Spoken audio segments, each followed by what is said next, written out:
Welcome back. Flow Talk Episode 3. Rory Tettemer alongside y'all's super utility man, Ed Johnson. Ed, fresh off a phenomenal game yesterday, 3 RBIs. How you feeling this beautiful morning? Feel good. Got some good sleep last night. I'm just glad we're winning. Yeah, we're winning. Absolutely. We're hot right now. It's hard to beat us right now. It is hard.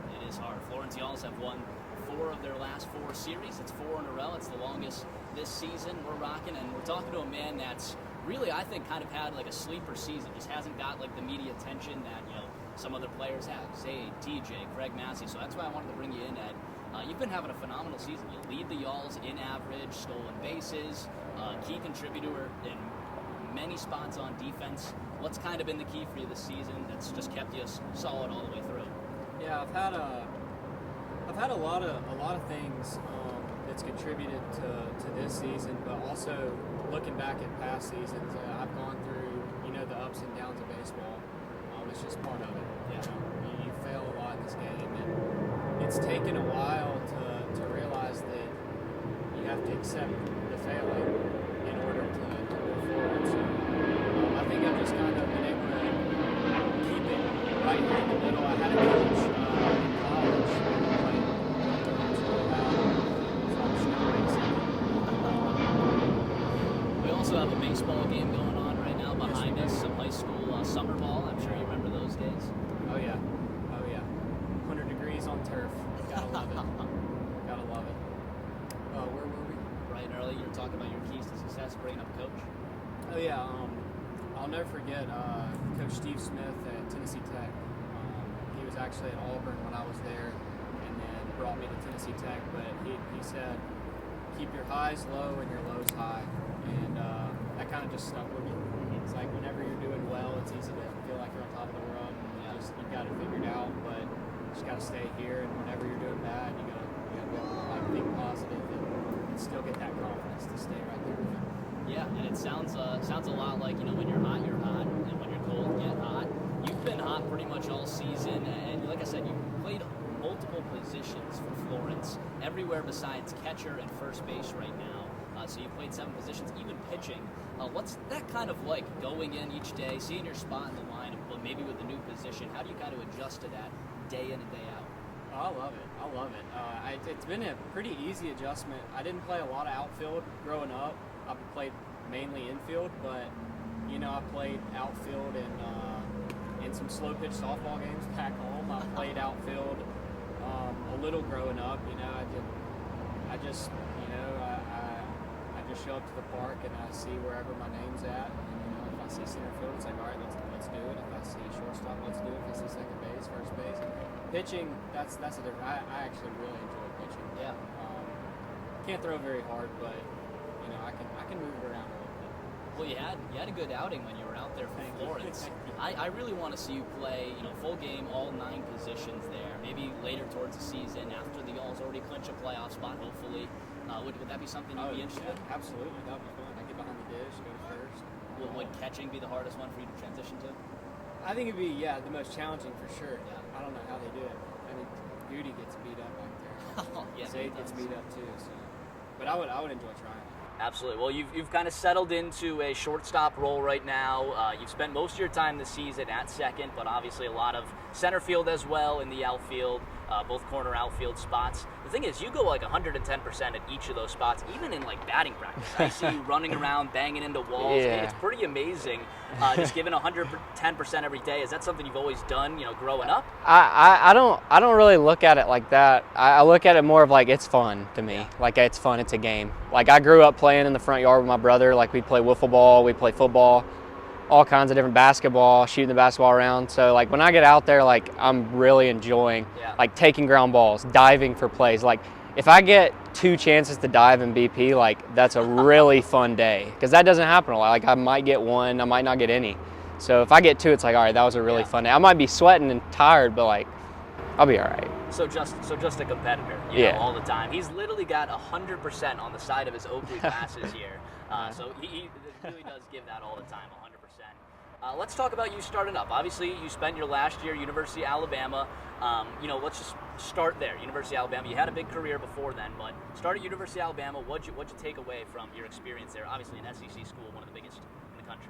It was fun. Yeah, being in the SEC. I mean, I feel like if you want to play college baseball, that's where you want to be, is in the SEC. And I had the chance to be in the SEC out of high school, and then went away from the SEC, and then was able to come back. So I was really happy to come back. We had a really good season, and a lot of fans at games. The stage is big. The stage is big, especially postseason. We went to a super regional, came up short, but yeah, that experience was amazing. I mean, the teammates being close to home, I was able to go home and hunt and get to see the family a good bit, so that was awesome. That's always good. That's always good. And you had your choice, after Tennessee Tech, you had your choice.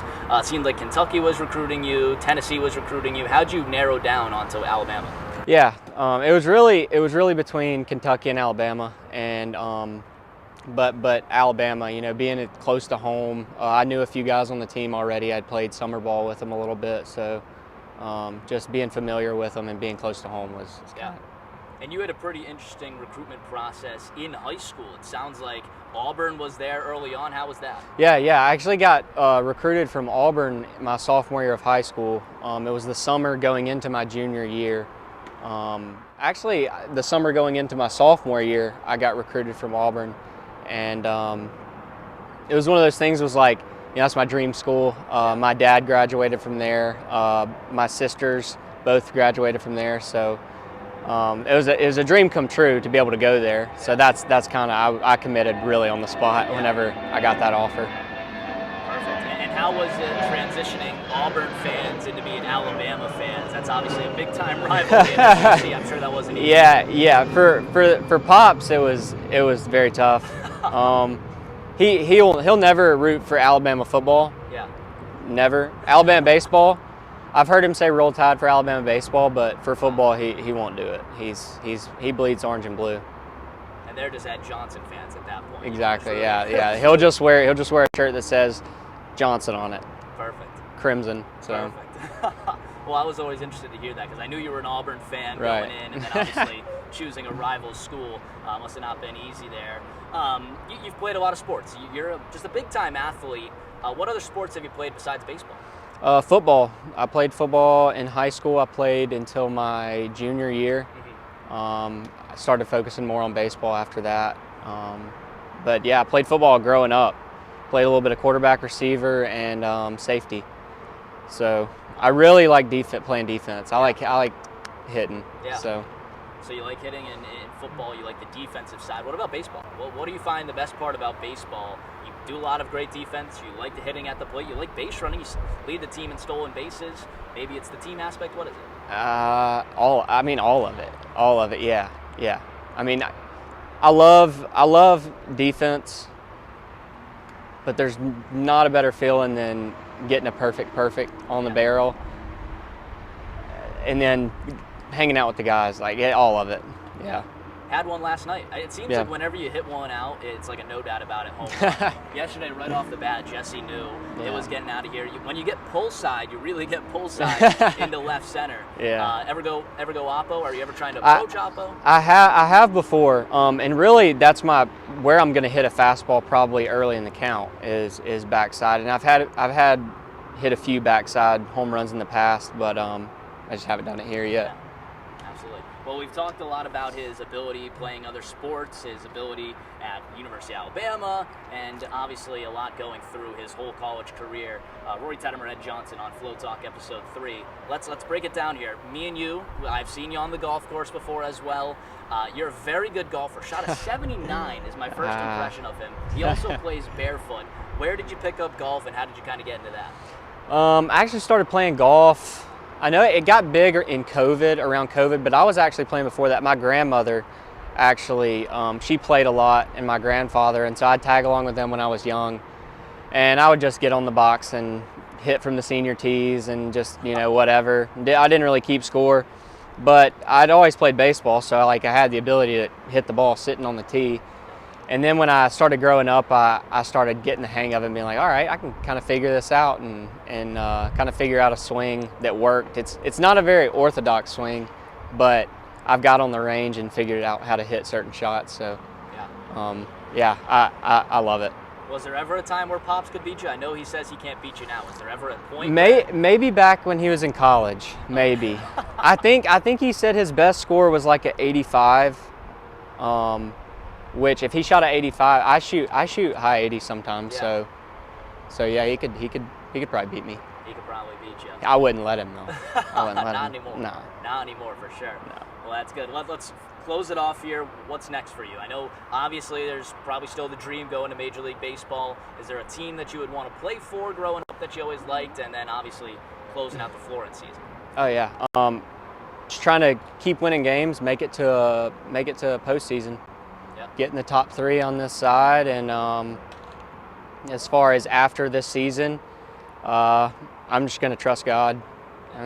He's got me here. He's gotten me out of some sucky stuff. He's helped me in the good stuff. So I'm just gonna keep letting God lead me.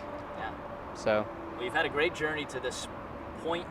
You've had a great career, a remarkable season here with Florence in 2024. We're wishing you the best of luck. I appreciate you coming on here for Flow Talk Episode 3. Rory Tettemer, Ed Johnson, the man. Let's continue having those Florence wins, and we'll see y'all next time.